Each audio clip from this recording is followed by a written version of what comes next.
Gente, preciso conversar com vocês muito de pertinho, porque eu fiquei assim, preocupada com o que eu vi aqui. Nós temos uma amiga em comum, eu e a doutora Márcia. Vou chegar ali pertinho, doutor Daniel. Vou passar por aqui, pode ser? Nós vamos falar de saúde agora, gente. Nós temos uma amiga em comum que está com um problema, né, a doutora Márcia da Betel. Seja bem-vinda. Por que ela está com problema? O que aconteceu? O que tem a ver o dente de siso com o problema da nossa amiga? Bom, quando a nossa querida Cida chegou na Betel, foi com a intenção de fazer uma dentadura sobre implante. Ela tinha dificuldade na mastigação. E aí nós pedimos aquele exame, que é o principal, para fazer o implante, que é uma panorâmica com traçado. E qual foi nossa surpresa quando a panorâmica chegou? Havia 2 cistos grandes na região da mandíbula. Embaixo. Uhum. Aí nós vimos a necessidade de procurar um cirurgião bucomaxilofacial, né, para a remoção desses cistos. E foi então, e aí seria impossível, né, mexer com o implante numa área onde havia um cisto tão grande. Aí foi quando a gente apresentou ela para o Dr. Daniel. Seja bem-vindo, Dr. Daniel. Seja bem-vindo. E vimos a necessidade de fazer uma cirurgia bem complicada, que envolve vários riscos, né? E aí o Dr. Daniel é a pessoa mais indicada para falar agora sobre esse assunto. Doutor Daniel, esse é o nosso programa Destaque. Nós falamos o português muito claro, muito gostoso, mas eu fiquei tão preocupada quando ele falou, quando a doutora falou, que de repente, quando você não tira o dente do siso, do juízo, como é que a gente fala, pode ocorrer, se você deixar, pode ocasionar esse tipo de tumor? É isso? Pode. Tem alguns tumores que eles têm origem dentária. Se esse dente ele não nasce, ele não irrompe, pode ocorrer de ter um processo ali e formar alguns tipos de tumores benignos ou cistos.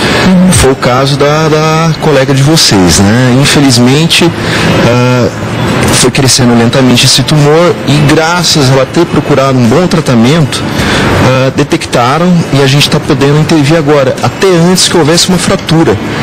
Tem imagens? Vamos ver essas imagens? Porque a gente pensa assim, olha lá.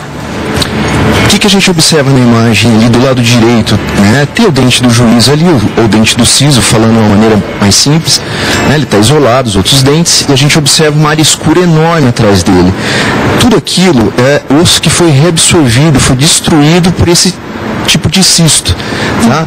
Então vocês imaginem o quanto está frágil a mandíbula dessa senhora, tá? Correndo o risco então de ter uma fratura patológica. Ela está mastigando normalmente ali, tem um alimento mais duro e está tão fragilizado que vem a quebrar a mandíbula. Tá? Então é muito importante estar procurando um especialista antes que isso ocorra. O que é isso, doutor? É o dente que está virado? É o dente, Clara, é o dente que ele está virado. E se você reparar bem ali perto do segundo molar, tem até uma cárie.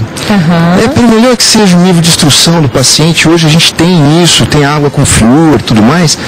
Como que alguém vai conseguir higienizar aquela região ali? É impossível. É o último dente, né? É o último dente. O siso mesmo que a gente fala, que é do juiz. Então, esse dente ali, se não tirar, dependendo do caso, ele pode virar um tumor. Pode virar um tumor, ele pode causar cáries, ele pode causar reabsorção do osso em volta, ele pode reabsorver o próprio segundo molar que nem estava mostrando ali, e aí nós temos um problema sério, né? Porque pode chegar a perder o segundo molar, ou, em casos de tumores, perder áreas muito mais extensas, envolvendo o osso, envolvendo até deformidades de face. E quando que eu sei que é o momento de tirar? Se nasceu, são 4, né? Nasceram todos e não está me atrapalhando. Como que eu sei? Eu estou assistindo o programa, nossa, eu preciso tirar então com medo de tumor. Ótima pergunta, Clara. Ótimo, muito bem colocada. O que ocorre é o seguinte, esse dente ele tem uma idade normal para ele estar nascendo, que seria próximo aos 18 anos, por isso o dente do juízo. Tá? Se ele nasce e ele tem espaço na arcada, ele não vai causar apinhamento dos outros dentes, que o paciente teria que procurar um ortodontista para corrigir. O problema é quando ele não nasce ou ele nasce parcialmente. Tá? Então ele não nasceu, poxa, vai lá regularmente no teu dentista, qualquer cirurgião dentista está habilitado a dar o diagnóstico ali inicial, certo? E não ser um achado radiográfico foi o caso dessa paciente que nós estamos relatando, pois ela poderia ter esperado mais tempo e simplesmente fraturado a mandíbula, e aí? Como é que íamos resolver? Então, se demorar para nascer, ou nascer meio, se sentir que ele está nascendo meio tortinho, aí procurar. Perfeito, uma visita regular ao dentista, né? O seu dentista comum aí, ele vai te dar o diagnóstico, porque parte desse diagnóstico só pode ser feito através de exame de imagem.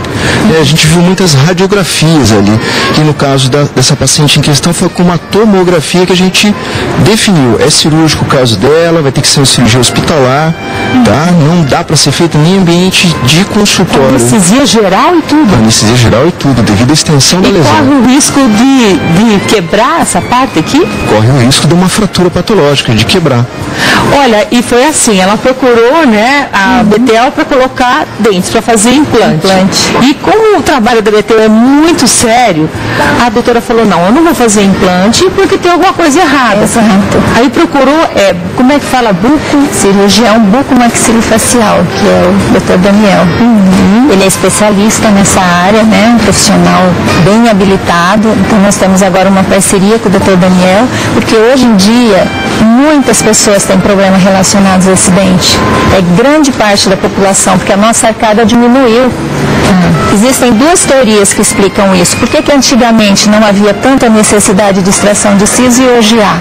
O homem primitivo tinha uma arcada maior, ele não cozinhava os alimentos, ele precisava de mais força na maxila para mastigar. E com isso ela era mais desenvolvida. Com o passar dos anos, o que aconteceu? Diminuiu o tamanho da maxila. Há também uma teoria que explica isso, que é o fato de há poucas décadas atrás não havia muita informação, o índice de cárie era maior, não havia fluoretação na água. Então o que acontecia? Perdia-se muito o primeiro molar. Perdendo o primeiro molar, o segundo molar e o terceiro, que é o dente do siso, conseguiam um espaço para se acomodar na arcada. Então não havia a grande necessidade de extração, o que não acontece hoje.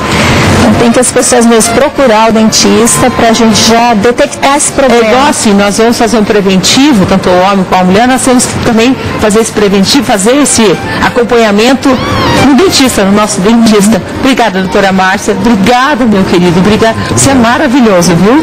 Eu já tinha falado que você era maravilhoso, mas eu conversei com doutor Daniel Gaziri.